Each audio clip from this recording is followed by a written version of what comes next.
chăm na le kipana aman ai pe kisan non na Calvary kapakai ti na mun chu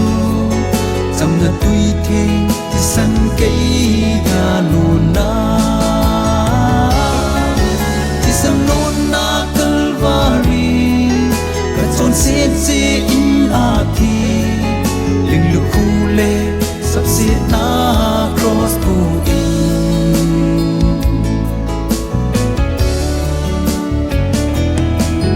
li chon se nang man zong isanin tu ni hin nang dinga thi Giêsu van nhom chang dingin ina ko ei hung tha to ta ve kisan non na Calvary kapakai ti na mun chu chăm na tui the ti san kei ga lu na kisan non na Calvary ka chon se che in a thi ling lu khu le sắp xếp na cross pu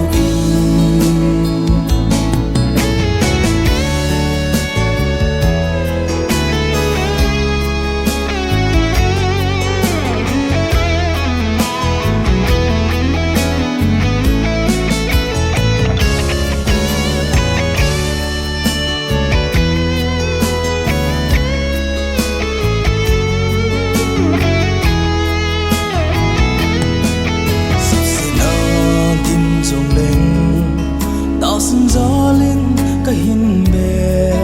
các xe đá siêu thiên in cầu nghe trôn sẽ kê cao zona cross to pu riêng đi in khi sang non na Calvary kapakai ti na mun chu chăm na tui the ti san kei ga lu na ti san non na Calvary ka chon se che in a thi ling lu khu le sắp xếp na cross pu in ti san non na Calvary kapakai ti na mun chu chăm na tui the ti san kei ga lu na